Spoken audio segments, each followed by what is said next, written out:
इस वीडियो में हम लोग सीखेंगे कि स्टैटिकली इंडिटरमिनेट प्रॉब्लम्स को कैसे सॉल्व किया जाए। बट बिफोर अटैकिंग प्रॉब्लम्स हमें पता होना चाहिए कि कैसे प्रॉब्लम्स को हम लोग स्टैटिकली इंडिटरमिनेट प्रॉब्लम्स बोलते हैं। इस चीज़ को समझते हैं एक एग्जांपल से। सपोज दैट आपके पास एक इक्वेशन है 2x plus 3y is equal to 7। अगर मैं बोलूं कि determine the value of x and y, determine the value of x and y, तो क्या आप लोग कर पाओगे? जी नहीं, बिल्कुल भी नहीं, कोई नहीं कर पाएगा। ये भी सही है। क्यों नहीं कर पाएंगे? क्योंकि हमारे पास कितने अननोन है? 2, x एंड y। और इक्वेशन कितने कितने हैं हमारे पास? एक। 2 अननोन, एक इक्वेशन हम लोग सॉल्व नहीं कर सकते हैं। ये बच्चा को पता है, 5 क्लासेस 6 क्लासेस सभी को पता होता है। तो यही कुछ फंडा है स्टैटिकली इंडिटरमिनेट प्रॉब्लम में। ऐसे ही कुछ सीन है। समझते हैं कि क्या सीन है। कि हम लोगों को क्या करना होता है, सपोर्ट रिएक्शन फाइंड आउट करने होते हैं। क्यों फाइंड आउट करने होते हैं ये भी हम लोग सब्जेक्ट में सीखेंगे। क्यों यहाँ नहीं बता रहा हूँ मैं, क्योंकि अगर मैं ये बताने लग जाऊँगा कि सपोर्ट रिएक्शन हम लोग क्यों फाइंड आउट करते हैं, तो ये बहुत ही लंबा वीडियो हो जाएगा और हम अपने टॉपिक से डेविएट हो जाएंगे। जो हमारा एम है सीखना, हमारा एम क्या है कि हम लोग चाहते हैं कि स्टैटिकली इंडिटरमिनेट जो प्रॉब्लम्स होते हैं उसको अटैक कैसे किया जाए। इस चीज़ से हम लोग डेविएट हो जाएंगे। इसलिए मैं यहाँ पे ये नहीं बता रहा हूँ। अभी मैं ये मान के चल रहा हूँ कि आपको पता है कि सपोर्ट रिएक्शन क्यों फाइंड आउट करते हैं। तो सपोर्ट रिएक्शन फाइंड आउट करने के लिए हम लोग इक्विलिब्रियम इक्वेशन लिखते हैं।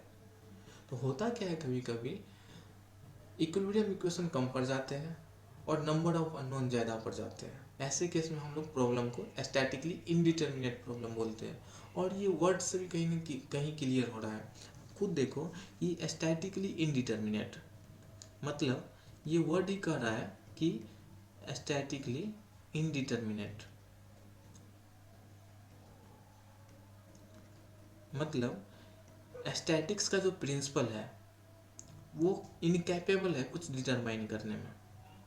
तो हमको पता है कि हम क्या डिटरमाइन करना चाहते हैं। हम रिएक्शन डिटरमाइन करना चाहते हैं। इनफैक्ट सपोर्ट रिएक्शन बोलना चाहिए। हम सपोर्ट रिएक्शन डिटरमाइन करना चाहते हैं और इस सपोर्ट रिएक्शन को डिटरमाइन करने के लिए हम इक्विलिब्रियम इक्वेशन का यूज करते हैं। इक्विलिब्रियम इक्वेशन का यूज करते हैं। बट कभी कभी क्या होता है, ये जो नंबर ऑफ इक्विलिब्रियम इक्वेशन है कम पड़ जाते हैं और नंबर ऑफ सपोर्ट रिएक्शन ज़्यादा हो जाते हैं। तो ऐसे प्रॉब्लम्स जिसमें नंबर ऑफ इक्विलिब्रियम इक्वेशन कम हो जाते हैं और सपोर्ट रिएक्शन ज़्यादा हो जाते हैं, ऐसे प्रॉब्लम को हम लोग स्टैटिकली इनडिटरमिनेट प्रॉब्लम बोलते हैं। अब हमें पता है कि लोड जो है सो 3 टाइप के होते हैं। लोड एक एक्सियल लोड होता है, एक टॉर्सनल लोड होता है और एक ट्रांसवर्स लोड होता है। तो तीनों लोडिंग केस में जो प्रॉब्लम्स होते हैं वो स्टैटिकली इंडिटरमिनेट हो सकते हैं। मेरे कहने का मतलब ये है कि कोई प्रॉब्लम अगर एक्सियल लोडिंग पे बेस्ड है तो वो हमारा स्टैटिकली इंडिटरमिनेट हो सकता है। अगर कोई प्रॉब्लम टॉर्जनली लोडेड है मतलब ट्विस्टिंग मूवमेंट से लोडेड है तो हो सकता है वो प्रॉब्लम इंडिटरमिनेट हो। या कोई प्रॉब्लम अगर ट्रांसवर्स लोडेड है, किसी प्रॉब्लम में ट्रांसवर्स लोडिंग लग रहा है तो हो सकता है वो प्रॉब्लम इंडिटरमिनेट हो। तो हम करेंगे क्या, फॉर द ईजनेस और ताकि हमारे दिमाग में कंसेप्ट लंबे टाइम तक टिके, हम एक्सियल लोडिंग में जो भी प्रॉब्लम्स बन सकते हैं स्टैटिकली इंडिटरमिनेट प्रॉब्लम वो सेपरेट पढ़ लेंगे। और ऐसे ही स्टैटिकली इंडिटरमिनेट प्रॉब्लम जो टॉर्जनल लोड पे बेस्ड है उसको अलग पढ़ लेंगे। और ऐसे स्टैटिकली इंडिटरमिनेट प्रॉब्लम जो ट्रांसवर्स लोड पे बेस्ड है उसको अलग पढ़ लेंगे। हम पहले करेंगे क्या, एक्सियल लोडिंग पे बेस्ड जो भी स्टैटिकली इंडिटरमिनेट प्रॉब्लम्स हैं उसको सॉल्व करेंगे। फिर जो टॉर्जनल लोड पे बेस्ड स्टैटिकली इनडिटर्मिनेट प्रॉब्लम है, फिर उसको सॉल्व करेंगे। एंड फिर ट्रांसवर्स लोड पे बेस्ड जो स्टैटिकली इनडिटर्मिनेट प्रॉब्लम है, फिर उसको सॉल्व करेंगे। तो एक्सियल लोडिंग पे बेस्ड स्टैटिकली इनडिटर्मिनेट प्रॉब्लम पे जाने से पहले हम लोग लिख लेते हैं कि स्टैटिकली इनडिटर्मिनेट प्रॉब्लम हम कब बोलेंगे। कि जब भी, कि whenever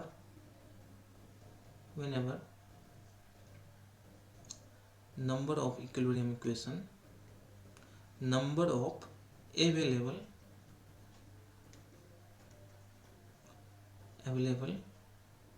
equilibrium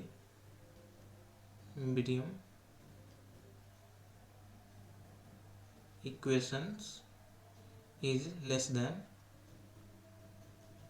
number of support reactions।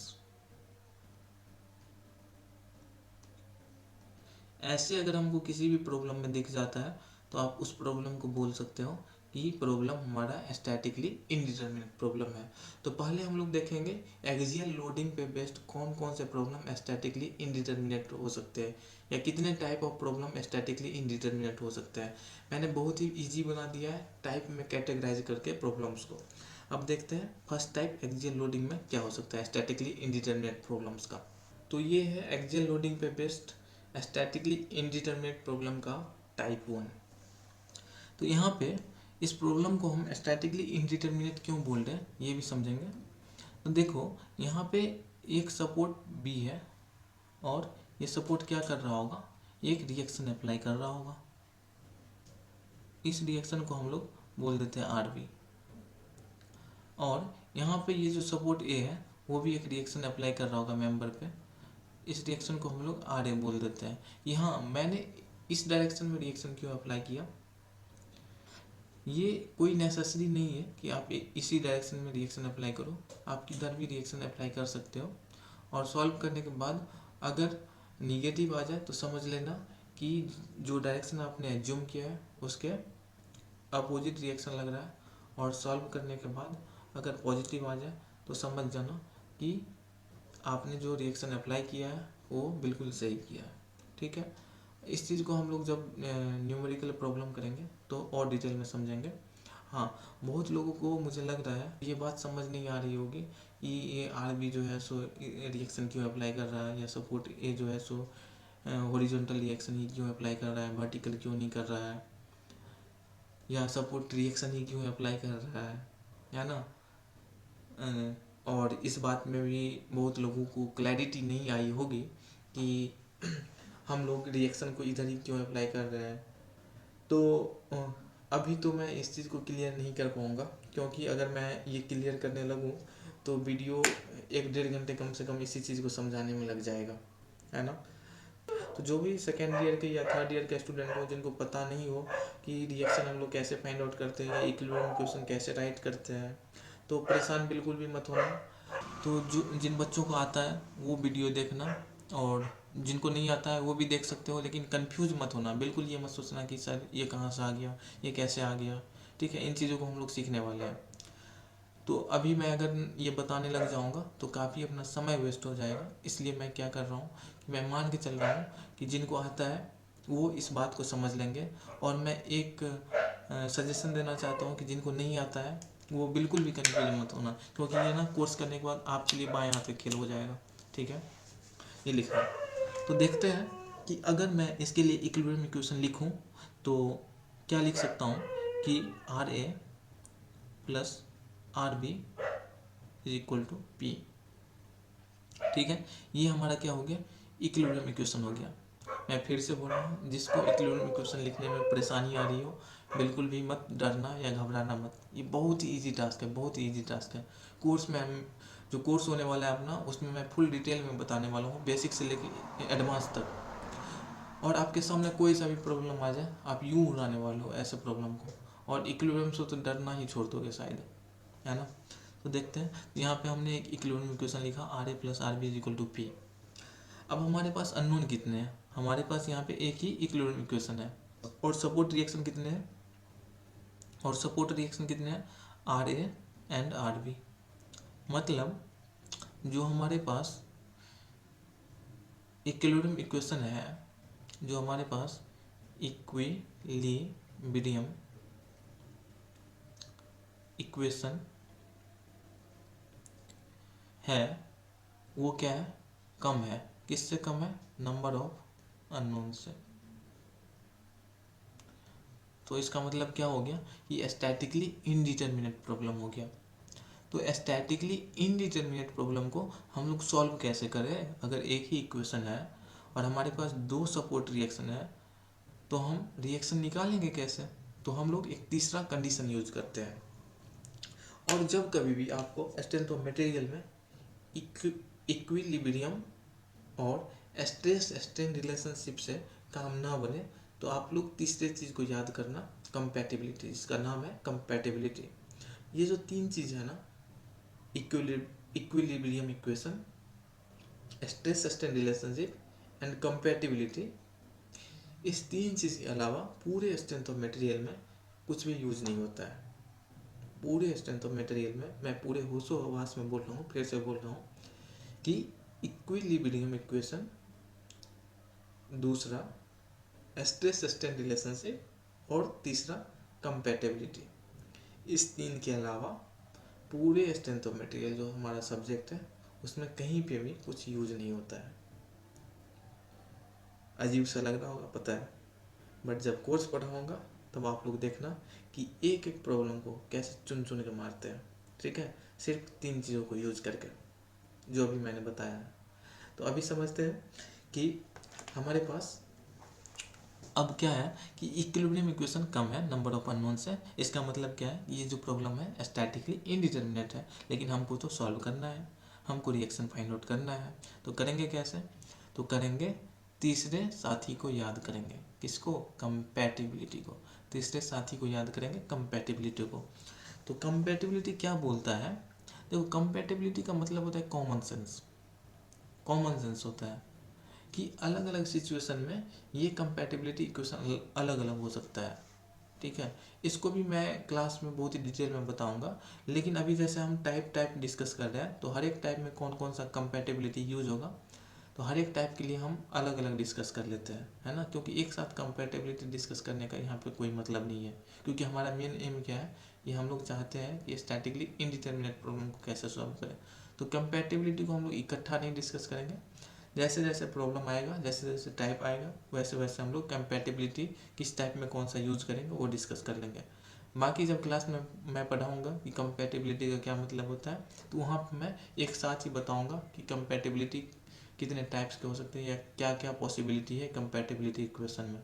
ठीक है, तो कंपैटिबिलिटी का मतलब मैंने बताया कि कॉमन सेंस होता है। तो आप देखो, एक बात बताओ, ये जो है अगर ये फिक्स्ड सपोर्ट है तो एक बात तो कन्फर्म है ना कि बीच में कोई सा भी लोड लगाऊं मैं तो ये फिक्स सपोर्ट ना तो इधर जाएगा और ना तो इधर जाएगा।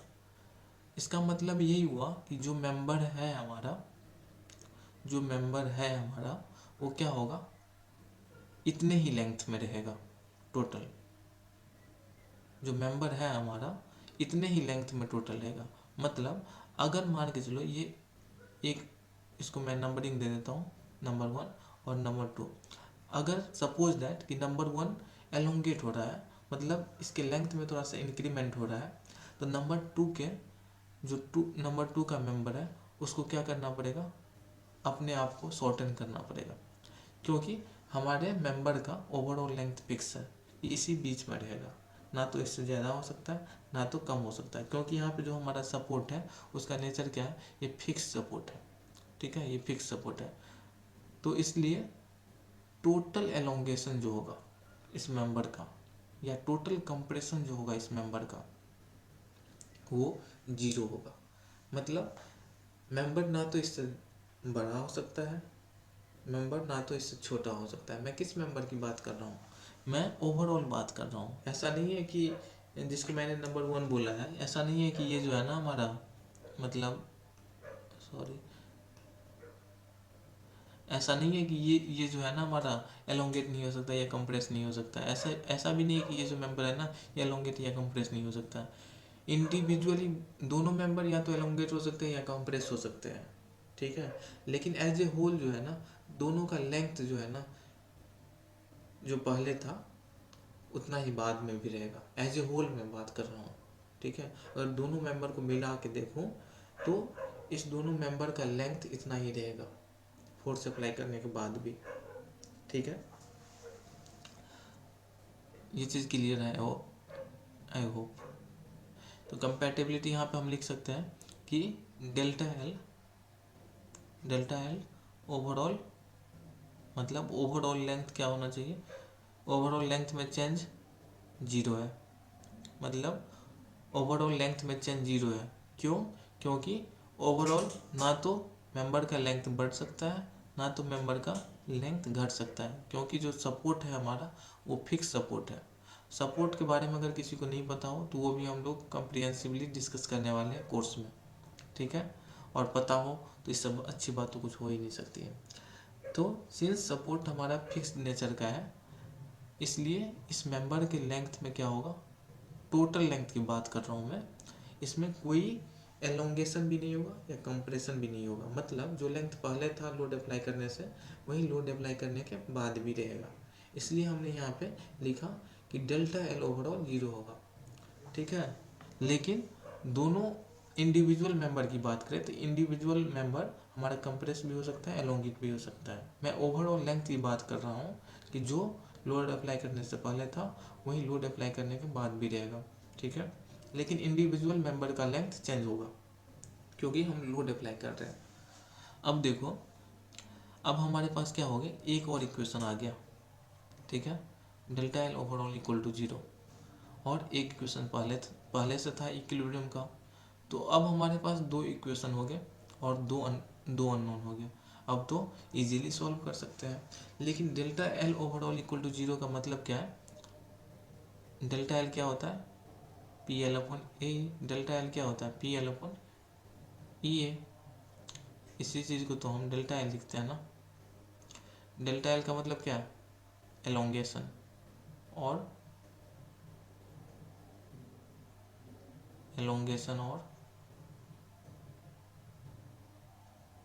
कंप्रेशन, ठीक है। तो ये फॉर्मूला कहाँ से आता है, तो इसलिए मैं ये जो है ना स्टैटिकली इंडिटरमिनेट बीम को डिस्कस करने से डर रहा था कि बहुत स्टूडेंट्स ऐसे होंगे जिनको ये बेसिक्स ही नहीं पता होगा कि डेल्टा एल आया कहाँ से, डेल्टा एल को पी एल अपन ई ए क्यों लिख रहे हैं, है ना, या इक्विलिब्रियम इक्वेशन कैसे लिख रहे हैं, ठीक है। सपोर्ट्स क्या होते हैं, कौन सा सपोर्ट कैसा रिएक्शन अप्लाई कर सकता है। ये सारी चीज़ें बहुत स्टूडेंट्स को पता नहीं होगा। अगर नहीं पता होगा तो इसको दिल पे मत लेना, और ना तो ये समझना कि आपको कुछ नहीं आता है। आपको सब कुछ आता है। जब आप लोग पढ़ोगे तो खुद ऑटोमेटिकली सीख जाओगे कितना इजीली हम लोग इस सारी चीज़ों को लिख सकते हैं। तो किसी भी मेंबर में एलोंगेशन या कंप्रेशन को हम लोग पी एल अपॉन ई ए लिख सकते हैं। यहाँ पे पी क्या है, फोर्स इन दैट मेंबर। किसी भी मेंबर में जो फोर्स है उस फोर्स का प्रोडक्ट उस मेंबर के लेंथ के साथ डिवाइडेड बाय उस मेंबर का modulus of elasticity into member का क्रॉस सेक्शनल एरिया। ऐसे हम डेल्टा एल लिखते हैं या एलोंगेशन लिखते हैं।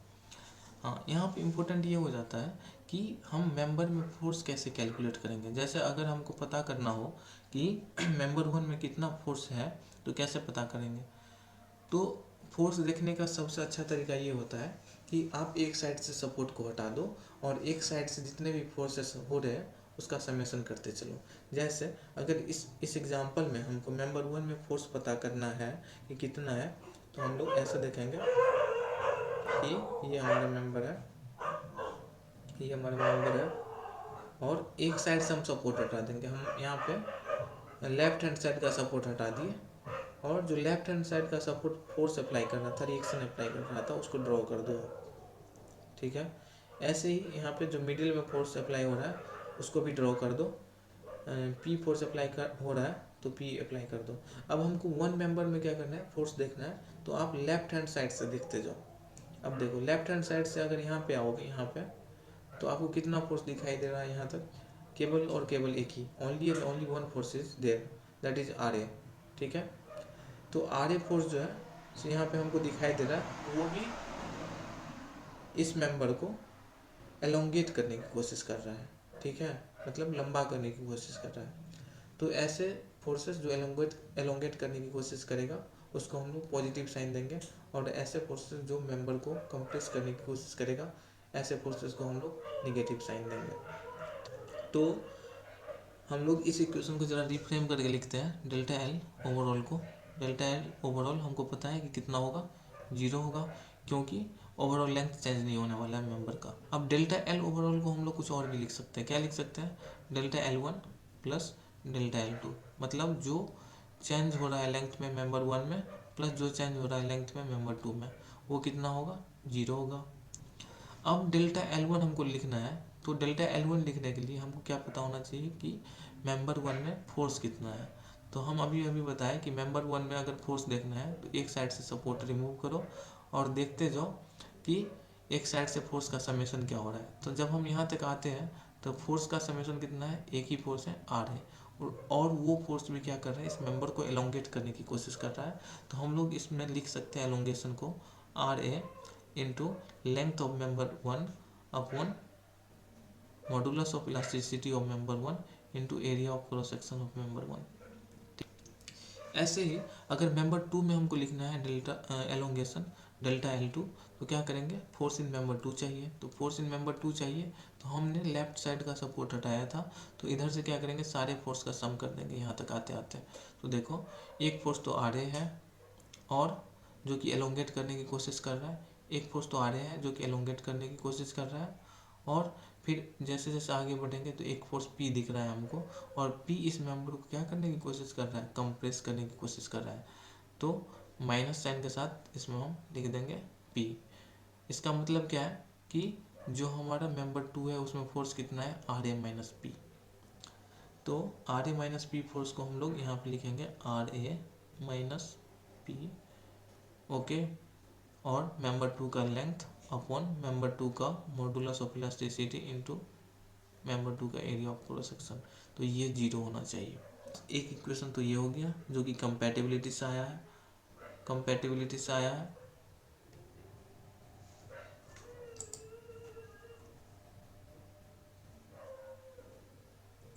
तो एक इक्वेशन तो ये हो गया जो कि कंपैटिबिलिटी से आया है, और एक इक्वेशन हमारे पास पहले से ही था।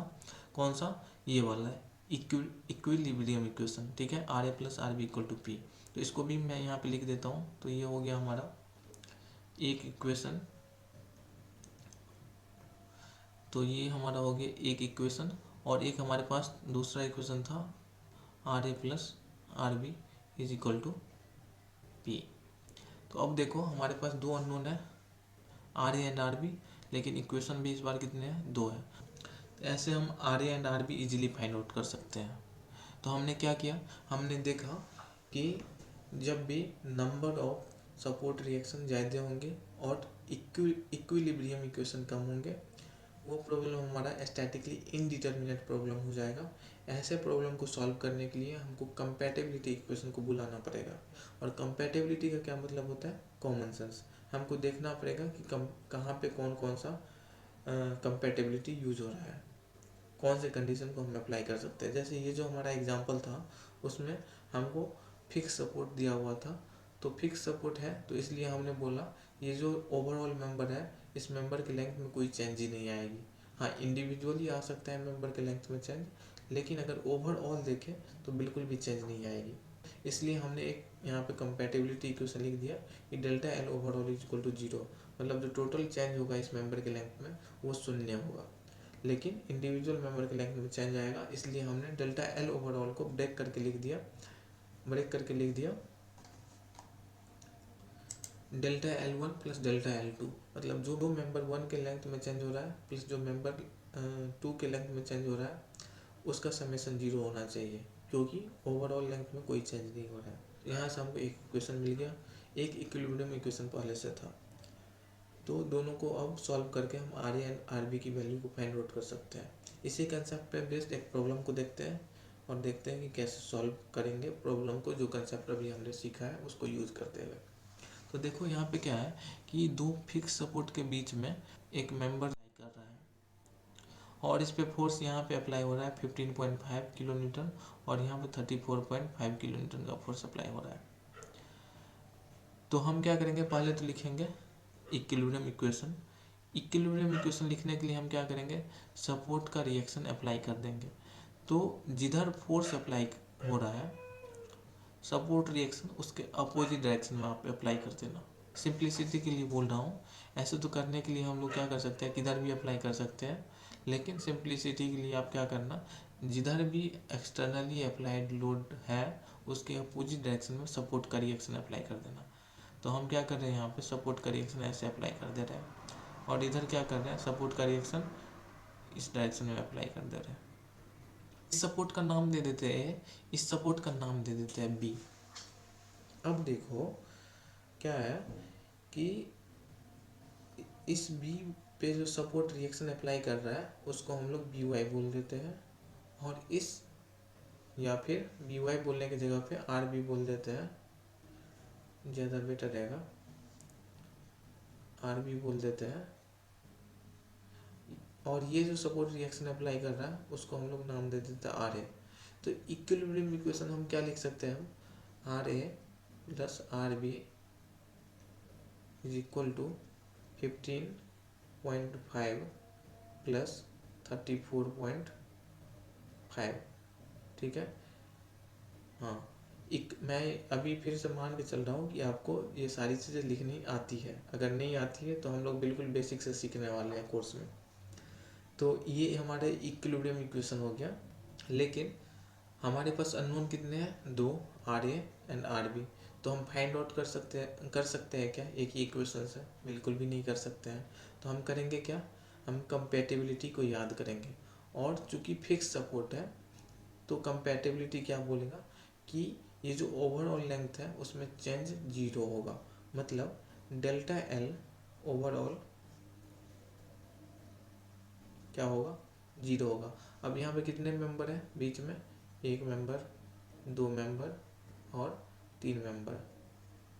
तो हम डेल्टा एल ओवरऑल को लिख सकते हैं delta L1 plus delta L2 plus delta L3 is equal to 0 होगा।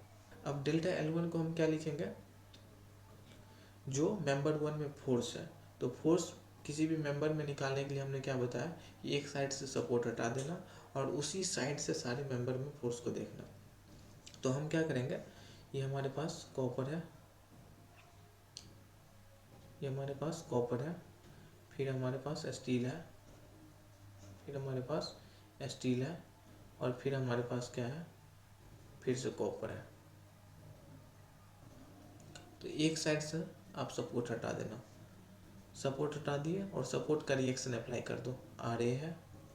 अब देखो ये जो हमारे 1 नंबर का मेंबर है इसमें कितना फोर्स हमको एक साइड से दिख रहा है, कि इतना ही फोर्स हमको दिख रहा है, आर ए।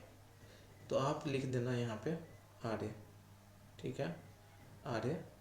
अब देखो इसका लेंथ कितना है, 100 mm है, तो 100 mm लिख दो आप, 100 अपॉन ई ए।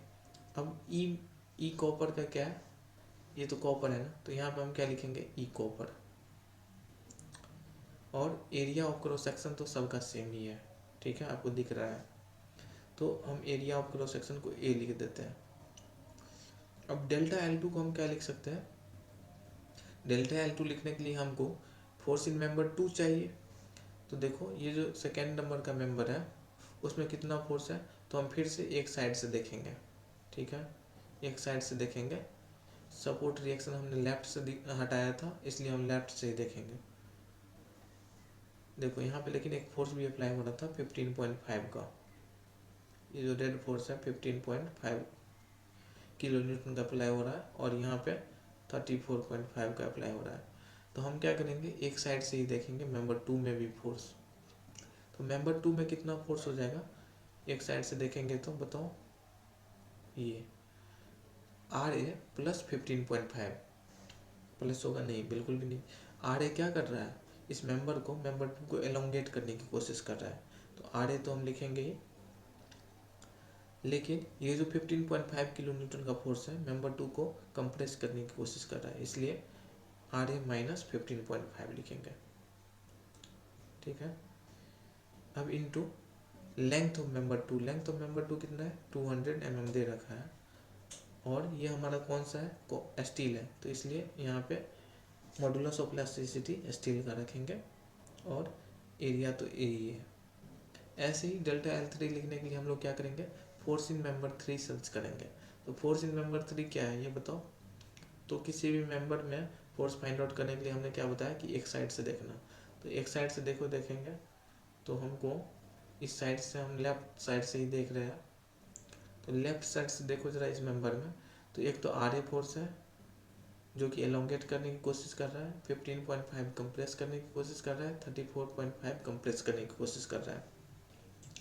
तो हम लोग लिखेंगे एलोंगेट करने की कोशिश कर रहा है, 15.5 कंप्रेस करने की कोशिश कर रहा है इसलिए माइनस, और फिर से 34.5 कंप्रेस करने की कोशिश कर रहा है इसलिए माइनस। ठीक है। अब जो है तो ये हमारा फोर्स हो गया मेंबर 3 में। अब लेंथ कितना है मेंबर 3 का 300 अपॉन, यहाँ पे ये कॉपर है इसलिए हम कॉपर का रखेंगे, into area of cross section. अब ये क्या होना चाहिए, इस तीनों का समेशन 0 होना चाहिए। तो अब देखो हमारे पास दो इक्वेशन बन गए कि नहीं बन गए। एक तो हमारे पास ये इक्वेशन था ही, और एक इक्वेशन हमारे पास कंपेटेबिलिटी से आ गया। अब हमारे पास दो इक्वेशन है और अननोन भी कितने हैं, दो ही है। तो अब हम इजीली सॉल्व कर सकते हैं दो इक्वेशन दो अननोन को। तो सॉल्व करके देखते हैं हमारे पास क्या है। कंपेटिबिलिटी को मैं फिर से न्यू पेज पे लिखता हूँ, R A into 100, R A into 100 upon E copper into A, और फिर क्या था,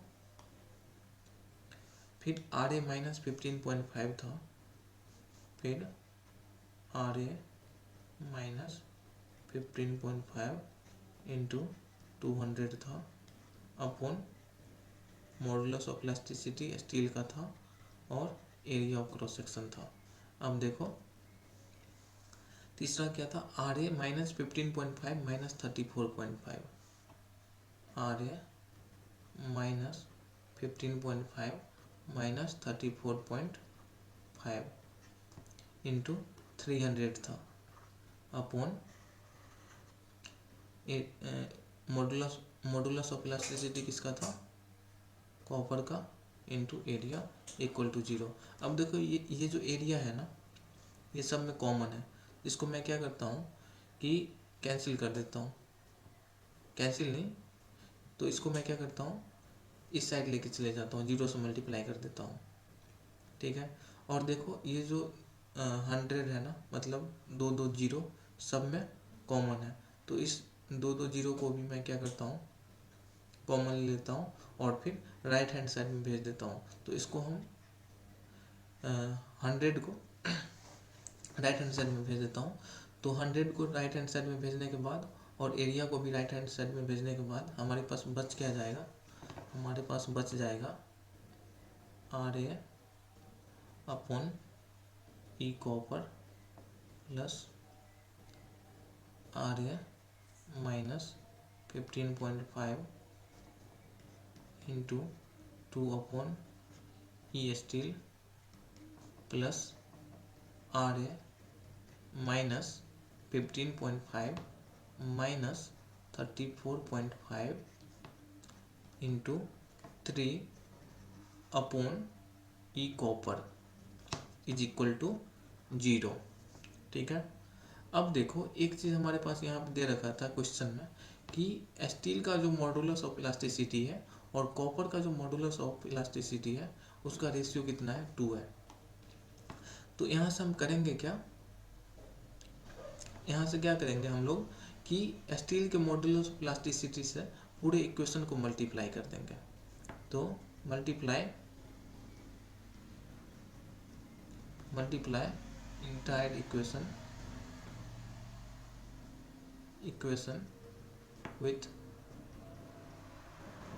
with modulus of elasticity of steel. तो यहाँ से हमारे पास क्या बन जाएगा, upon E copper into R A plus R A minus 15.5 into 2 plus E steel upon E copper into R A minus 15.5 minus 34.5 into 3 is equal to 0। अब देखो ये जो रेशियो था ना, इसकी वैल्यू 2 दे रखी है, तो हमारे पास क्या हो जाएगा 2RA। अब ये 2RA प्लस 2RA माइनस ये कितना हो जाएगा 31 हो जाएगा, प्लस अब इसकी वैल्यू क्या दे रखी है 2, तो 3 2 जा 6 इंटू RA माइनस 15.5 माइनस 34.5 हो जाएगा, ये इक्वल टू 0 हो जाएगा। ठीक है, अब जो यहाँ से मैं क्या लिख सकता हूँ, देखो 2RA 4RA और यहाँ पे 6RA, 10RA माइनस, तो यहाँ से हम लोग क्या लिख सकते हैं फिर, माइनस 31 तो है ही, पहले माइनस 31 तो है ही, माइनस 31, और यहाँ पे देखो ये मल्टीप्लाई करने के बाद क्या हो जाएगा 15.5 प्लस 34.5, ठीक है, इंटू 6, ये हो जाएगा आपका -300, ये हो जाएगा आपका -300।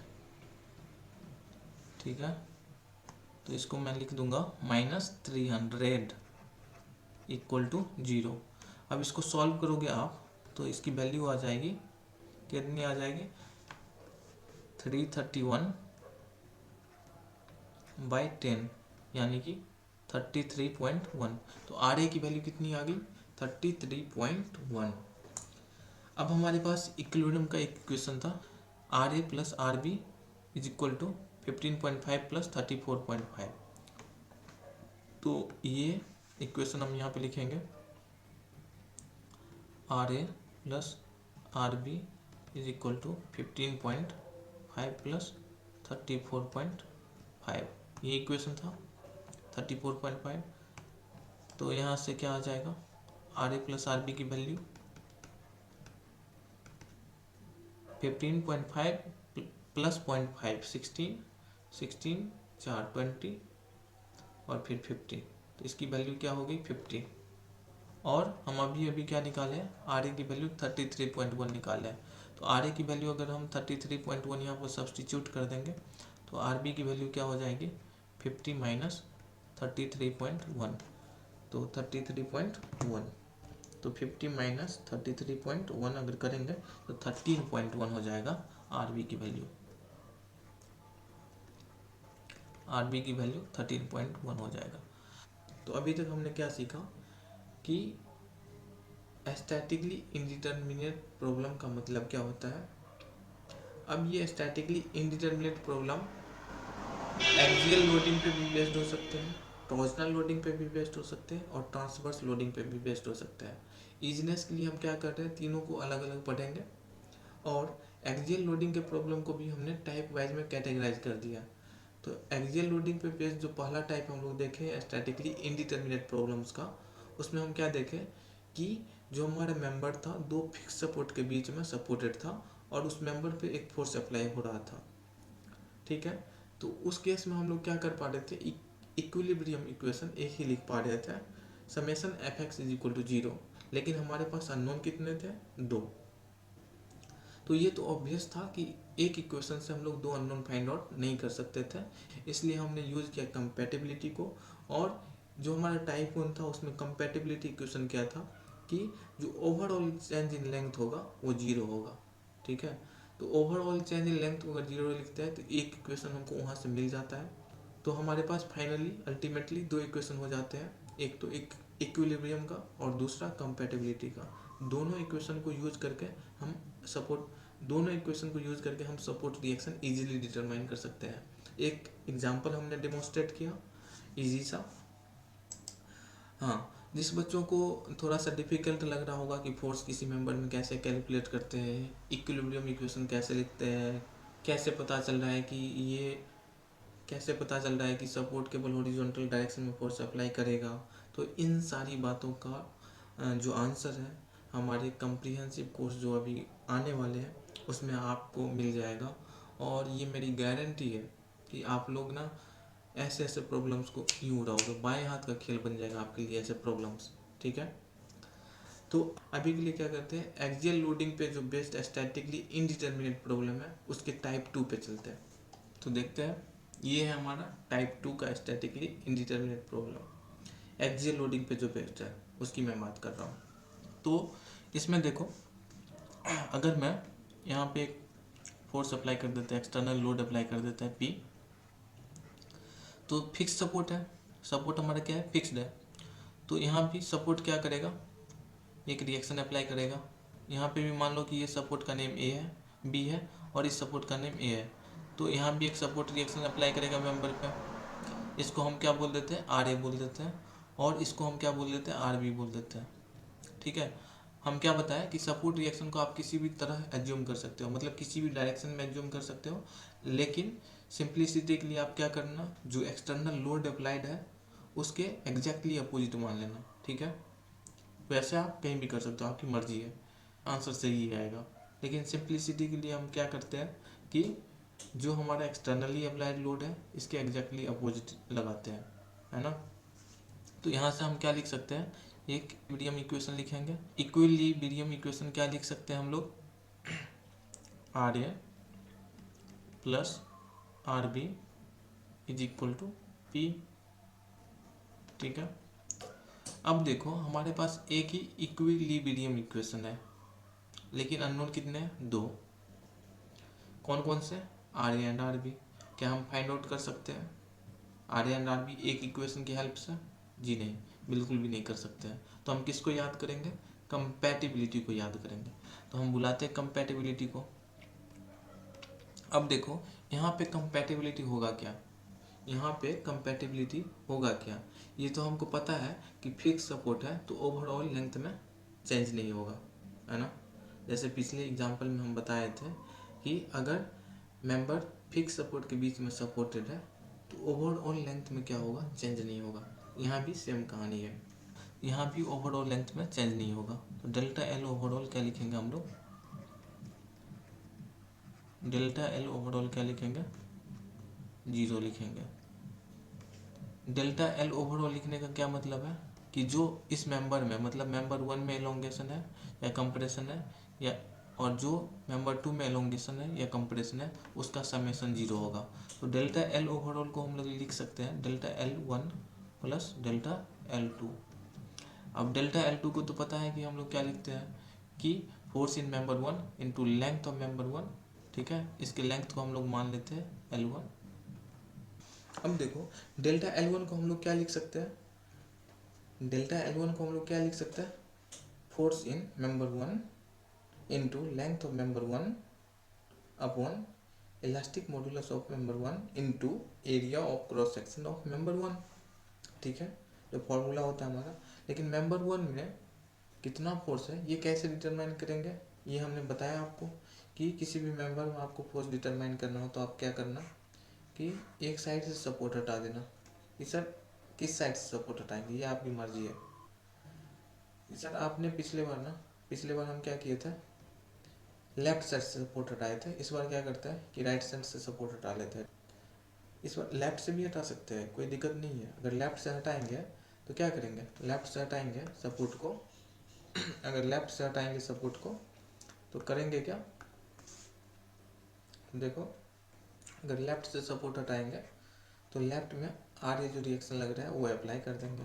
तो लेफ्ट वाले में क्या हो जाएगा, हमारा आर ए हो जाएगा फोर्स। ठीक है, अगर हम लेफ्ट से नहीं चाहते हैं, कि हम चाहते हैं कि नहीं हम राइट सपोर्ट ही हटाए, तो कोई दिक्कत नहीं है, आप लेफ्ट को रहने दो और राइट को हटा दो, है ना। आप लेफ्ट को रहने दो और राइट को हटा दो। तो राइट को हटा दिए और यहाँ पे जो फोर्स लग रहा है इस स्प्रिंग पे, रिएक्शन जो लग रहा है वो अप्लाई कर दिए आर बी। अब देखो यहाँ पे तो फोर्स पी ऑलरेडी अप्लाई हो रहा था, एक्सटर्नल लोड।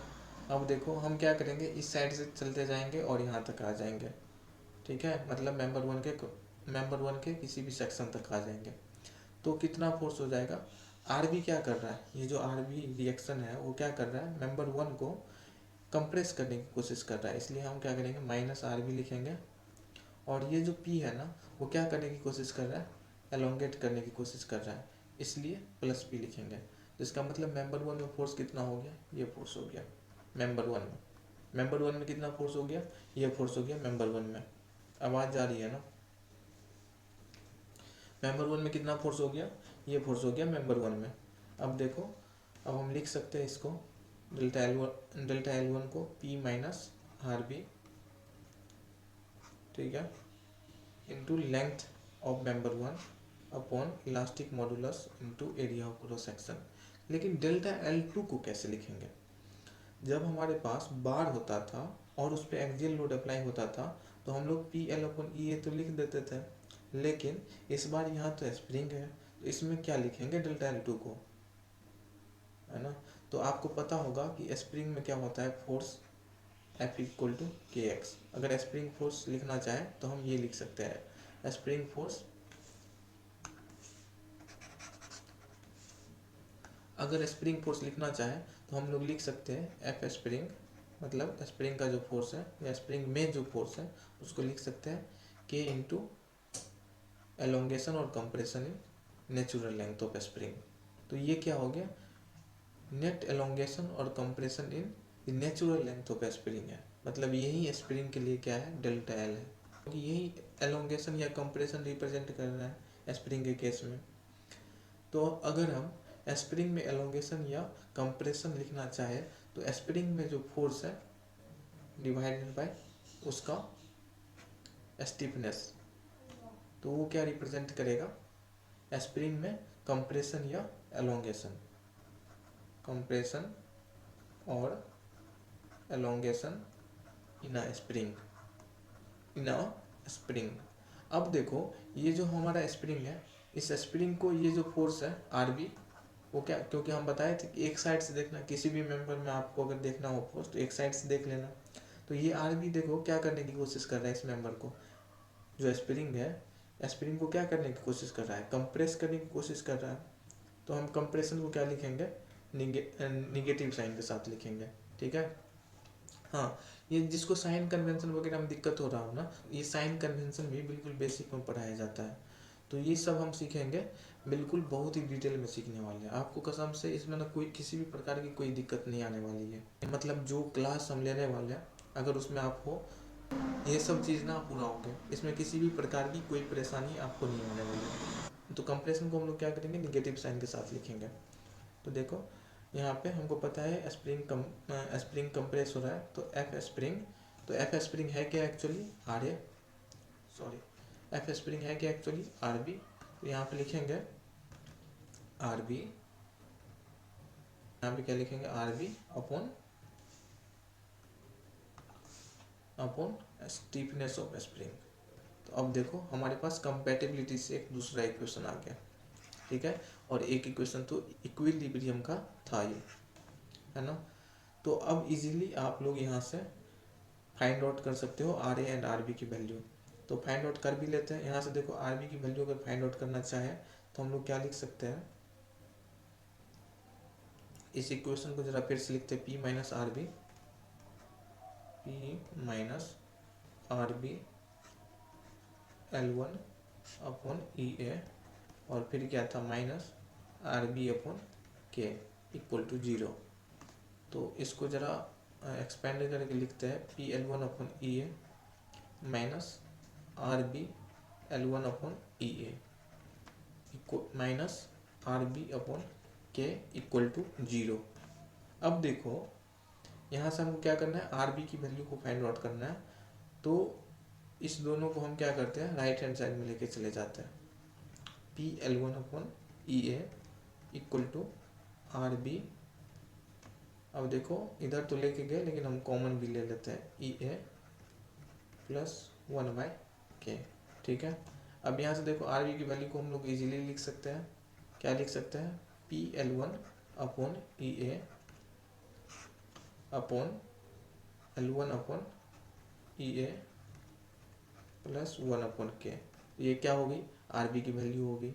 अब हमको आर ए फाइंड आउट करना है, तो हम करेंगे क्या, एक इक्वेशन हमारे पास था कौन सा, कौन सा इक्वेशन था, इक्विलिब्रियम इक्वेशन था, R A plus R B equal to P. तो हम आर ए की वैल्यू क्या लिख सकते हैं, पी माइनस आर बी। तो दोनों चीज़ों की वैल्यू को हम लोग इजीली फाइंड आउट कर सकते हैं। हाँ, यहाँ पे मैं एक चीज़ और बता देता हूँ, बहुत सारे स्टूडेंट्स को ना यहाँ जो मैंने कंपैटिबिलिटी इक्वेशन लिखा ना, इसमें दिक्कत आ रही होगी कि सर यहाँ पे नेट एलोंगेशन या ओवरऑल एलोंगेशन आप जीरो लिख रहे हो, फिर delta L1 plus delta L2 zero कर रहे हो, और फिर हम ये लिख रहे हैं। तो अलग अलग टीचर या मोस्टली टीचर क्या पढ़ाते हैं इसमें, जो ये प्रॉब्लम है हमारा, उसमें टीचर क्या बताते हैं, मोस्ट ऑफ द टीचर या बुक में भी आप पढ़ोगे कि मोस्ट ऑफ द बुक मतलब 95% बुक और 95% टीचर जो आपको पढ़ाएंगे, इसमें ये पढ़ाएंगे कि आप ना इसमें कंपैटिबिलिटी ऐसे लिखना, इसमें कंपैटिबिलिटी ऐसे लिखवाएंगे आपसे।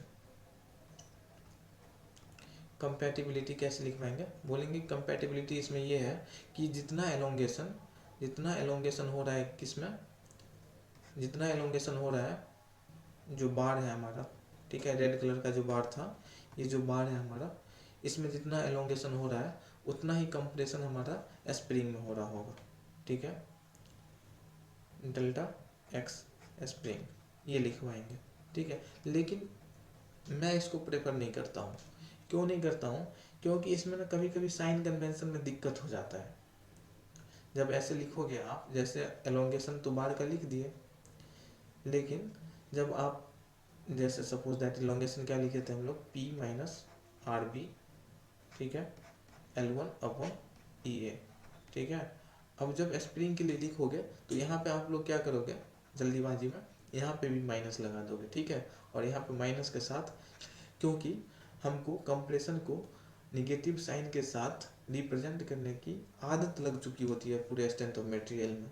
तो यहाँ भी जब हम कंपैटिबिलिटी लिखते हैं स्प्रिंग के लिए, तो हमको दिख रहा होता है कि स्प्रिंग कंप्रेस हो रहा है, और हम निगेटिव साइन के साथ इसको लिख देते हैं आर बी अपॉन के, ठीक है।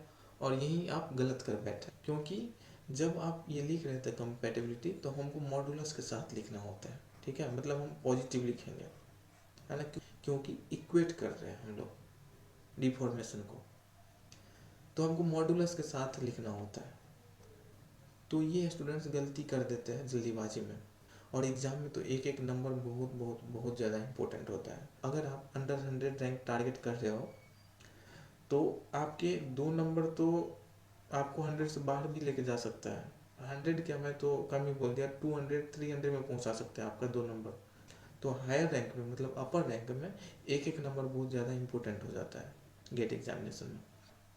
तो ये बात ध्यान रखना, ये भी कंपैटिबिलिटी सही है, लेकिन अगर आप लोग ऐसे लिखना चाहते हो, इसमें मॉडुलस के साथ लिखोगे, मतलब हम पॉजिटिव वैल्यू लिखेंगे दोनों साइड, निगेटिव वैल्यू नहीं लिखेंगे। तो इसलिए इस गलती से अवॉइड करने के लिए मैं एक ही कंपैटिबिलिटी बताता हूँ। जैसे देखो, मैंने पहले भी बताया, जो टाइप 1 प्रॉब्लम था उसमें भी मैंने क्या बताया, कि जो हमारा ओवरऑल लेंथ है, इस मेंबर का, वो चेंज नहीं होगा, इसलिए डेल्टा एल ओवरऑल हमने 0 लिखा था, ठीक है। और ऐसे ही हम यहाँ भी क्या किए, हम देखें कि ये जो हमारा पूरा सिस्टम है, मतलब स्प्रिंग और बार का, वो पूरा सिस्टम फिक्स सपोर्ट में सपोर्टेड है। तो हम क्या बोले, फिक्स सपोर्ट तो मूव नहीं करेगा, इसका मतलब इसके बीच का जो लेंथ है, फिक्स सपोर्ट के बीच का जो लेंथ है, वो लोड अप्लाई करने के बाद भी उतना ही रहेगा जितना लोड अप्लाई करने से पहले था। समझ आ रही बात। तो इससे क्या हो जाएगा, हमको कुछ याद नहीं रखना पड़ेगा एक्स्ट्रा, या हमको कुछ ध्यान नहीं रखना पड़ेगा।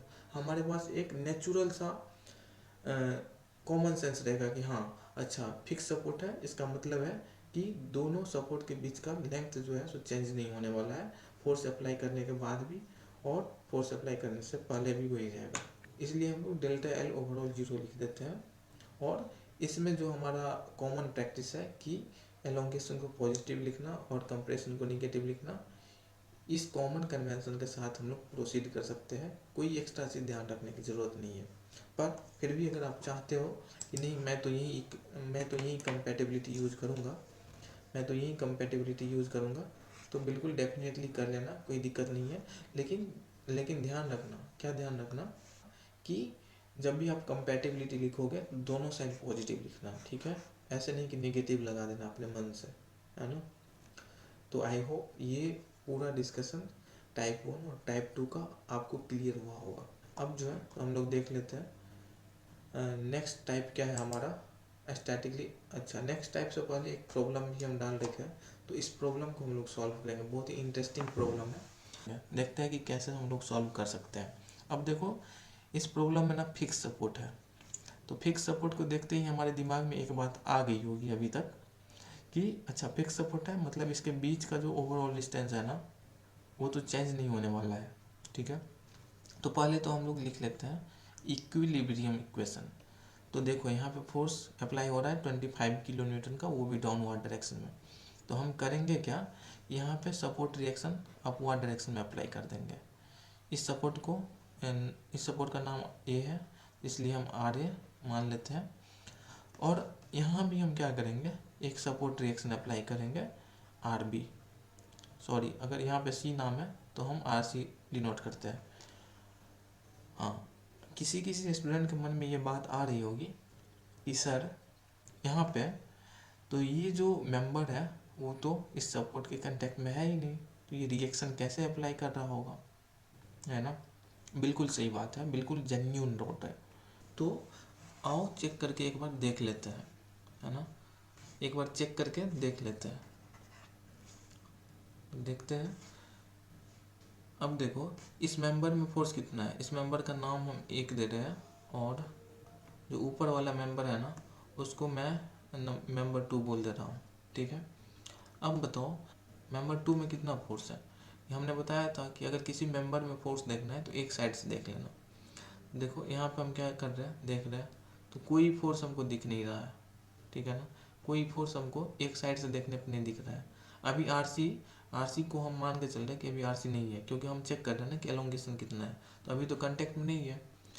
जब ये फोर्स लगाए होंगे तब की मैं बात कर रहा हूँ, ये फोर्स लगाने के बाद हम चेक कर रहे हैं कि एलोंगेशन कितना हो रहा है।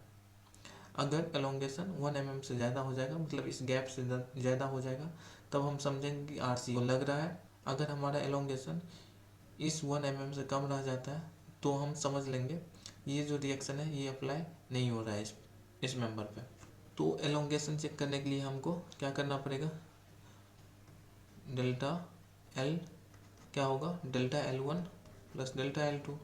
लेकिन डेल्टा L1 क्या होता है, फोर्स इन मेंबर 1, और हमको मेंबर 1 में कोई फोर्स दिख नहीं रहा है, ठीक है।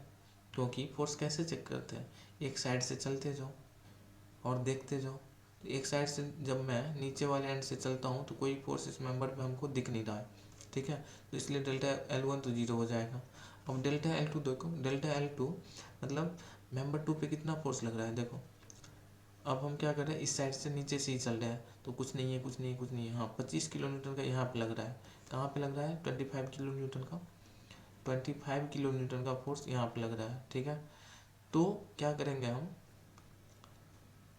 यहाँ पे, अब देखो इसके ऊपर कुछ है क्या, नहीं है। इसका मतलब मेंबर 2 में कितना फोर्स है, 25 किलो न्यूटन। वो भी कौन सा फोर्स है, इस मेंबर 2 को एलोंगेट करने की कोशिश कर रहा है। तो यहाँ पे क्या लिखेंगे, 25। अब किलो न्यूटन है तो हम क्या करते हैं, इसको न्यूटन में चेंज कर लेते हैं। और लेंथ की वैल्यू क्या दे रखी है, 100 mm, तो 100 mm एज इट इज लिखते हैं। और मॉडुलस ऑफ इलास्टिसिटी क्या दे रखा है, 2 × 10⁵ न्यूटन पर mm²। Area of cross section क्या हम लिख सकते हैं, π/4 क्योंकि सर्कुलर है, और डायरेक्ट दे रखा है 10, तो 10 का स्क्वायर। तो यहाँ से अगर हम सॉल्व करेंगे तो बाय हैंड कर सकते हैं, 3 × 5 और 7, ऊपर 7 हो जाएगा, और 2 × 5 × 10⁻7 नीचे भी हो जाएगा।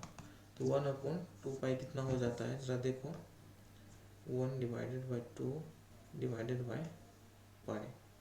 तो ये तो आपका आ रहा है 0.159, ये आ रहा है आपका 0.159 mm, ठीक है। इसका मतलब क्या हुआ, इसका मतलब ये हुआ, ये जो इस बार का एलोंगेशन हो रहा है,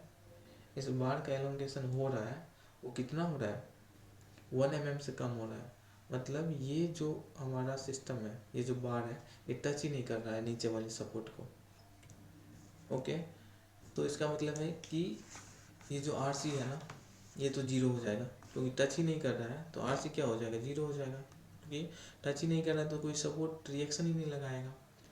और आर ए की वैल्यू क्या हो जाएगी, आर ए की वैल्यू हो जाएगी 25 किलो न्यूटन, क्योंकि अगर नीचे 25 लग रहा है इस सिस्टम पे, तो ऊपर भी 25 ही लगना चाहिए, तभी स्टैटिक रहेगा, तभी रेस्ट पे रहेगा, है ना। तो ये इजी सा प्रॉब्लम हो गया। लेकिन सपोज दैट कि ये जो लेंथ है ना, जिसको मैंने 100 mm मान रखा है, इसको आप थोड़ा सा बढ़ा लो, 1000 mm मान लो, ये 1000 mm का लेंथ है, ठीक है।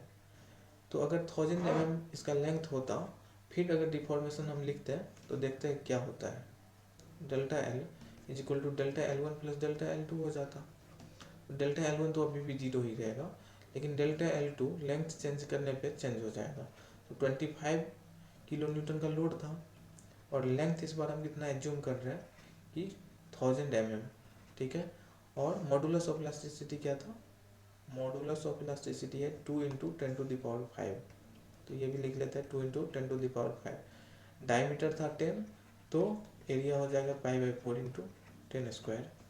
अब देखो जरा इसको सॉल्व करो तो ये क्या मिलता है, इधर फिर से हो जाएगा 25 इंटू 4 100 हो जाएगा, 325 हो जाएगा, और इधर 8 हो जाएगा, मतलब 10⁻⁸ हो जाएगा ऊपर, और इधर क्या बच जाएगा 2 इंटू पाई इंटू 10⁻⁷। तो इसकी वैल्यू क्या हो जाएगी, इसकी वैल्यू 10 के फैक्टर से बढ़ जाएगी, मतलब 1.59 हो जाएगी। मतलब इसकी वैल्यू क्या हो जाएगी, हाँ अगर ये आपको विजिबल नहीं है तो मैं यहाँ पे फिर से लिख देता हूँ। डेल्टा एल की वैल्यू आ गई अपनी 10⁻⁸ अपॉन 2 इंटू पाई इंटू 10⁻⁷। इसकी वैल्यू आ जाएगी, जो पीछे वाला वैल्यू था वही वैल्यू आएगी, लेकिन 10 के फैक्टर से बढ़ जाएगा, मतलब 1.59 हो जाएगा, ठीक है। तो 1.59 mm का एलोंगेशन हो गया। तो अगर 1.59 mm का एलोंगेशन हो रहा है, इसका मतलब देखो ये जो हमारे पास गैप अवेलेबल है, इससे ज़्यादा एलोंगेशन ये लोड करवा रहा है। तो 1 mm तक तो ये बार एलोंगेट करेगा, लेकिन 1 mm के बाद थोड़े ही एलोंगेट करेगा, क्योंकि ये सपोर्ट तो फिक्स सपोर्ट है, ये हिलने वाला तो है नहीं। इसका मतलब जैसे ही 1 mm का एलोंगेशन होगा और फर्दर एलोंगेट होने की कोशिश करेगा बार, तो ये जो रिएक्शन है ना हमारा, ये रिएक्शन क्या करेगा, उस एलोंगेशन को होने नहीं देगा। इसका मतलब क्या है कि आरसी अब पिक्चर में आ जाएगा, मतलब अब हमारे लिए आरसी भी एक अननोन हो गया। तो हमारे कितने अननोन हो गए, एक तो ऊपर वाला हो गया अननोन आर ए, और एक नीचे वाला अननोन हो गया आर सी, ठीक है।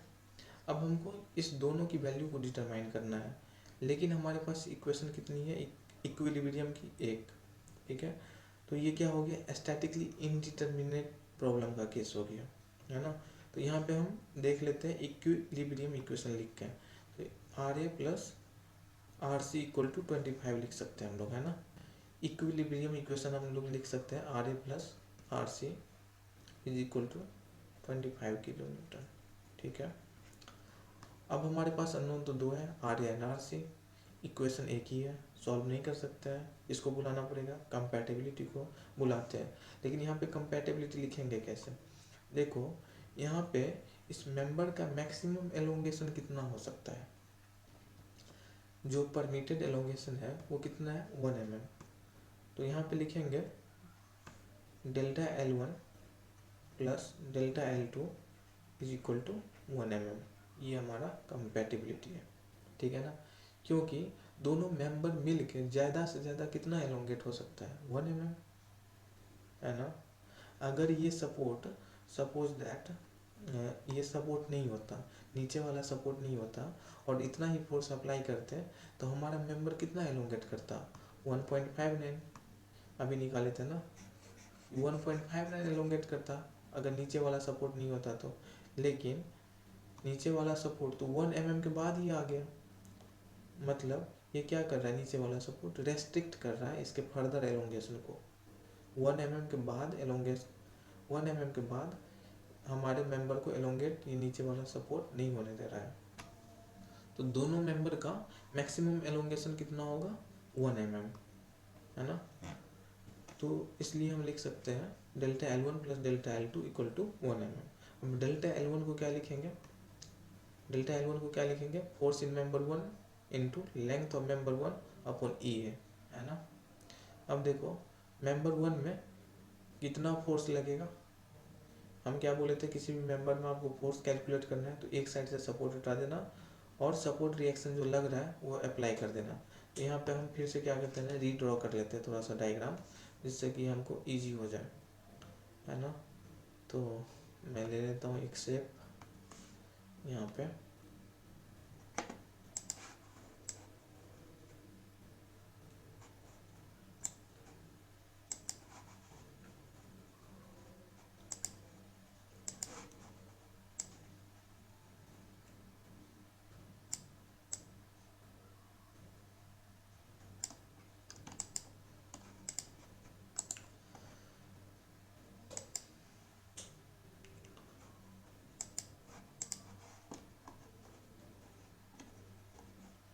अच्छा ये ऊपर वाला था ना ब्लू, मैं इसी को ब्लू कर देता हूँ, थोड़ा सा कलर कोड मेंटेन करेंगे, समझने में इजी होगा।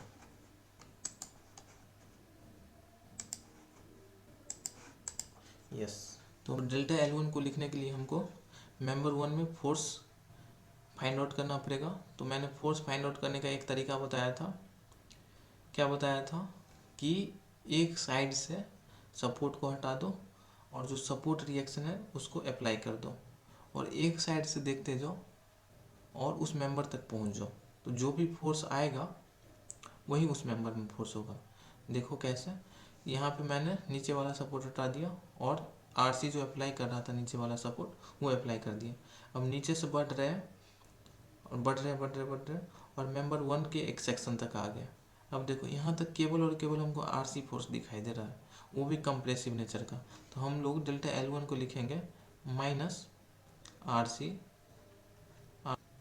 इंटू 10⁻³ यूनिट का ध्यान रखना, मैं न्यूटन में लिख रहा हूँ इसलिए मल्टीप्लाई किया हूँ 10⁻³ से, ठीक है। तो ये क्या हो गया हमारा, force in member 1 into length of member 1। Length of member 1 कितना दे रखा है, लेंथ ऑफ मेंबर 1 दे रखा है आपको 1500 mm। तो 1500 mm आप लिख दीजिए। अब यहाँ पे मॉडुलस ऑफ इलास्टिसिटी तो पता ही है, 2 इंटू 10⁵ दे रखा है, और एरिया हम लिख सकते हैं π/4 इंटू डायमीटर का स्क्वायर। डायमीटर की वैल्यू दे रखी है 15 mm दे रखा है, तो 15 का स्क्वायर आप लोग लिख दो। ऐसे ही डेल्टा L2 लिखने के लिए मेंबर 2 में हमको फोर्स चाहिए, तो मेंबर 2 में फोर्स चाहिए तो हम नीचे से चलेंगे, कहीं से भी आप चल सकते हो, ऊपर से भी जा सकते हो, लेकिन सिंस हमने नीचे से सपोर्ट को हटाया है तो नीचे से ही चलेंगे। और कहाँ तक चलेंगे, मेंबर 2 के किसी भी सेक्शन तक चलेंगे, है ना। तो देखो आरसी आरसी आरसी और यहाँ पे देखो 25 किलो न्यूटन का फोर्स आ गया। तो आरसी जो है सो मेंबर 2 को कंप्रेस करने की कोशिश कर रहा है, और 25 किलो न्यूटन का फोर्स जो है सो मेंबर 2 को एलोंगेट करने की कोशिश कर रहा है। तो हम लोग लिखेंगे minus RC plus 25 kilo Newton, है ना। अब इसको मल्टीप्लाई कर देंगे 10⁻³ से, क्योंकि ये किलो न्यूटन में हम चाहते हैं न्यूटन में रखना। और लेंथ की वैल्यू कितना हम लोग मान लिए थे इस बार 1000, तो 1000 को 10⁻³ लिख देते हैं, स्पेस की कमी है इसलिए, है ना। अब ई की वैल्यू तो यही है 2 इंटू 10⁵ इंटू एरिया के लिए हम लोग लिख सकते हैं π/4 इंटू 10², क्योंकि दाया ऊपर वाले मेंबर 2 का 10 है, तो इसकी वैल्यू कितनी होनी चाहिए 1। हाँ, अब इसको इजीली आप लोग सॉल्व कर सकते हो। सर इजीली कैसे कर सकते हैं, चलो मैं कर देता हूँ। अब देखो ये जो टर्म है ना 2 इंटू 10⁵ इंटू π/4, ये हमको दोनों में कॉमन दिख रहा है, तो हम क्या करेंगे, इसको कॉमन लेके राइट हैंड साइड लेके आ जाएंगे। बाकी के टर्म को हम लोग क्या करेंगे, सॉल्व करके लिख देंगे। तो कितनी वैल्यू आती है मैं आपको बता देता हूँ, 1500 डिवाइडेड बाय 15², तो इसकी वैल्यू आ जाएगी आपके पास 6.67। तो हम लोग लिखते हैं कि -6.67 इंटू 10⁻³ RC डिवाइडेड बाय नहीं, इसको तो मैंने कैलकुलेट ही कर लिया। अब ऐसे ही अगर सेकेंड टर्म को आप सॉल्व करोगे तो इसकी वैल्यू आपको मिल जाएगी, कितनी मिल जाएगी इसको भी देख लेते हैं। तो 1000 डिवाइडेड बाय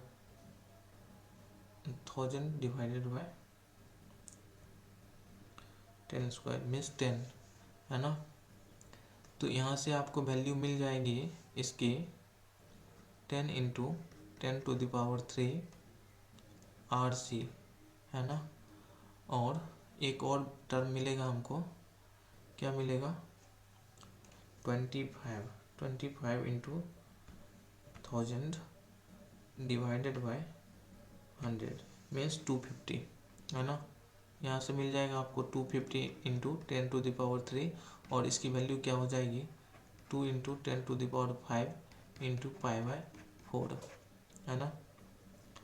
चलो यहाँ से अगर आप कैलकुलेट करोगे तो यहाँ से आपको वैल्यू मिलेगा 16.67 RC प्लस 250। हाँ, ये 10⁻³ जो है ना मैंने कॉमन ले लिया,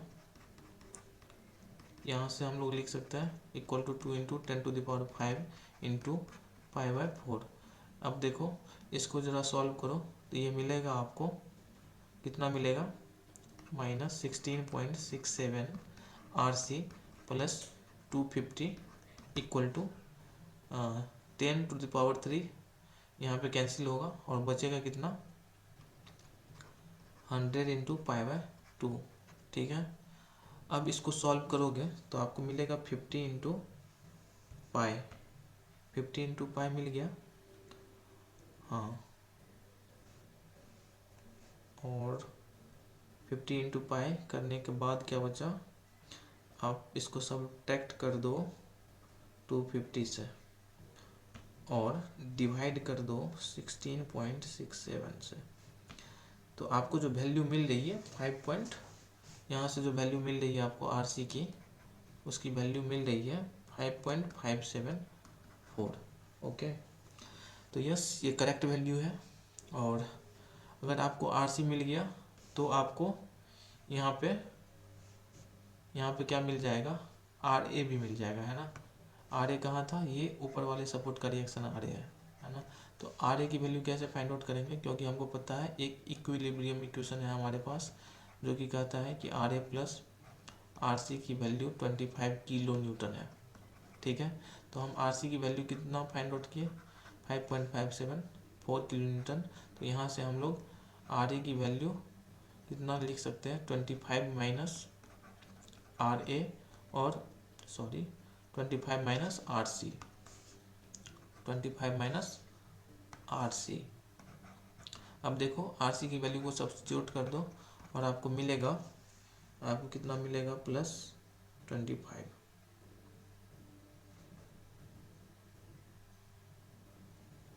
आपको मिल जाएगा यहाँ से 25 माइनस 5.574, इसकी वैल्यू मिल जाएगी आपको 19.426। तो थोड़ा सा ये कॉम्प्लेक्स प्रॉब्लम शायद हो गया, बट फिर भी मैं एक बार ना ब्रीफ कर देता हूँ। देखो हमको क्या करना था, इसमें सपोर्ट रिएक्शन फाइंड आउट करना था, इस प्रॉब्लम में सपोर्ट रिएक्शन फाइंड आउट करना था। और यहाँ पे ना कुछ स्पेस दे रखा था फिक्स सपोर्ट और मेंबर के एंड के बीच में। तो हमने बोला कि एक सपोर्ट रिएक्शन अप्लाई कर दो अपनी मर्जी से। फिर आपके मन में एक डाउट आया कि सर ये तो डायरेक्ट कांटेक्ट में है नहीं, तो हम कैसे समझे कि ये जो है सो रिएक्शन लगाएगा ही लगाएगा। तो ये आपका बिल्कुल जेन्युइन डाउट था। इस चीज़ को समझने के लिए कि रिएक्शन अपीयर होगा या नहीं होगा, हमने क्या किया, इस जो एक्सटर्नली अप्लाइड फोर्स है उस फोर्स के इफेक्ट के कारण जो एलोंगेशन हो रहा है उसको कैलकुलेट किया। अगर वो एलोंगेशन जो हमारे पास अवेलेबल गैप है उससे कम है तब तो ये फोर्स अपीयर नहीं होगा। अगर वो एलोंगेशन ज़्यादा है तो डेफिनेटली ये फोर्स, ये रिएक्शन अपीयर हो जाएगा। तो जब हमने 100 mm लेंथ के साथ सॉल्व किया, मतलब जो मेंबर 2 है उसका लेंथ 100 mm मान के सॉल्व किया, तो हमारे पास नेट एलोंगेशन कितना आया 0.1559 mm। इसका मतलब ये है कि जो हमारे पास अवेलेबल गैप है उससे ये एलोंगेशन कम है, मतलब ये जो हमारा मेंबर है इस सपोर्ट को टच ही नहीं कर रहा है, तो रिएक्शन अपीयर होने की कोई बात ही नहीं आती है। पर जब हमने इसी प्रॉब्लम को 1000 mm लेंथ लेके सॉल्व किया, मतलब मेंबर 2 का लेंथ हमने 1000 mm मान लिया और तब सॉल्व किया, तो हमारे पास एलोंगेशन कितना आया, हमारे पास एलोंगेशन आया 1.59 mm। और ये एलोंगेशन जो हमारे पास अवेलेबल गैप है इस गैप से ज़्यादा है। इसका मतलब क्या है, ये सपोर्ट जो है, ये जो सपोर्ट रिएक्शन है आरसी, ये डेफिनेटली अपीयर होगा। ठीक है, अब अपीयर होगा तो हमको फाइंड आउट करना है, बट हमारे पास दो अननोन है, लेकिन इक्विलिब्रियम इक्वेशन तो एक ही है, R A plus R C equal to 25 kilo newton. इसका मतलब ये अब प्रॉब्लम हमारे लिए स्टैटिकली इनडिटर्मिनेट प्रॉब्लम हो गया। तो जैसे ही स्टैटिकली इनडिटर्मिनेट प्रॉब्लम हुआ तो हम किसको बुलाएंगे, कंपैटिबिलिटी को। तो कंपैटिबिलिटी को बुलाए, और यहाँ पे कंपैटिबिलिटी इक्वेशन क्या बोलता है इस प्रॉब्लम में, कि जो नेट एलोंगेशन मेंबर का हो सकता है वो 1 mm से ज़्यादा नहीं हो सकता है, क्योंकि ये सपोर्ट तो हिलने वाला है नहीं। तो जितना गैप यहाँ पे अवेलेबल है उतना ही एलोंगेशन हो सकता है पॉसिबल। तो कंपैटिबिलिटी हमने लिखा delta net elongation equal to 1 mm, है ना। नेट एलोंगेशन को हमने लिखा elongation of member 1 plus elongation of member 2। ठीक है, फिर एलोंगेशन ऑफ मेंबर 1 को फोर्स के टर्म में हमने लिख दिया, और एलोंगेशन इन मेंबर 2 को भी हमने फोर्स के टर्म में लिख दिया। कि किसी भी मेंबर में हम फोर्स कैसे कैलकुलेट करते हैं ये भी मैंने बताया, कि एक साइड से सपोर्ट हटा दो और जो सपोर्ट रिएक्शन लगा रहा था वो अप्लाई कर दो, और एक साइड से देखते जाओ कि फोर्स इस मेंबर में कितना है। ठीक है, आई होप यहाँ तक क्लियर है। फिर हमने यहाँ पे कैलकुलेटिव पार्ट किया थोड़ा सा, और यहाँ से R A and R C की वैल्यू फाइंड आउट कर ली। ठीक है, तो ये हमारा था एक्सियल लोडिंग पे बेस्ड एक एग्जाम्पल। शायद अभी बहुत ही लंबा वीडियो हो गया, और अभी रात के इनफैक्ट 2 बज रहे हैं जब मैं ये वीडियो शूट कर रहा हूँ। ठीक है, मुझे आज पूरा ही एक्सियल लोडिंग पे जो भी स्टैटिकली इनडिटर्मिनेट प्रॉब्लम बन सकते थे वो डिस्कस करना था, बट ये टॉपिक ही ऐसा है कि बताना पड़ता है डिटेल में। अगर ऐसे ऐसे उड़ा उड़ा के करो तब तो कर सकते हो, लेकिन उसका कोई मतलब नहीं रह जाता है। टीचर के लिए तो मतलब रह जाता है, लेकिन स्टूडेंट्स के लिए ऐसे वीडियोस का कोई मतलब नहीं रह जाता है। तो अभी तो हम लोग क्या करेंगे, यहीं तक रुकेंगे, मतलब टाइप 1 और टाइप 2 तक ही। बाकी के कुछ टाइप और है, कि कौन कौन से टाइप है। टाइप 3 है कि जो हमारा कंपोजिट बार होगा उसको हम लोग कैसे सॉल्व करेंगे। ठीक है, तो इसके लिए भी हम लोग टेक्निक देखेंगे, बहुत ही बेहतरीन टेक्निक, और ऐसे प्रॉब्लम को तो आप लोग उठाओगे जब मैं टाइप 3 नेक्स्ट वीडियो में शायद डिस्कस करूंगा। ठीक है, आप लोग अगर फीडबैक अच्छा दोगे तो डिस्कस करूंगा टाइप 3 नेसेसरीली। टाइप 3 ना एक मॉडल है, आप ये समझ लो। फिर कंपोजिट, ये टाइप 3 करने के बाद कंपोजिट बार पे जितने भी प्रॉब्लम्स आएंगे आप यूं ही उड़ा दोगे। ठीक है, और उसके बाद भी हमारे पास कुछ टाइप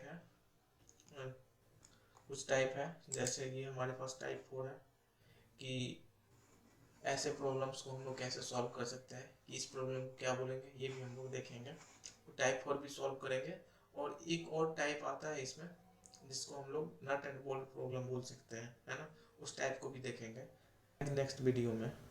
तो अभी यहीं रुकते हैं, और अभी हम लोग strength of material subject start करने वाले हैं, जो हमारा गेट बैच ए है 2023 के लिए। तो अगर आपको समझना है मैकेनिकल इंजीनियरिंग के एक एक सब्जेक्ट को बेहतरीन तरीके से, और जो हम लोग यहाँ पे डिस्कस कर रहे हैं ना, कि इक्विलिब्रियम इक्वेशन कैसे लिखते हैं, सपोर्ट रिएक्शन हम कैसे समझ रहे हैं कि एक ही लगेगा या दो लगेगा। ठीक है, ये सारी चीज़ें, है ना, कांस्टेंट इक्वेशन हम कैसे समझ पाएंगे कि कहाँ पे कौन सा लगेगा, ये सारी चीज़ें बिल्कुल डिटेल में डिस्कस होने वाली है, बेसिक से लेके एडवांस तक। तो आपको करना क्या है, सिर्फ जुड़ना है, बाकी का टेंशन आपको मुझ पे छोड़ देना है। Thank you very much.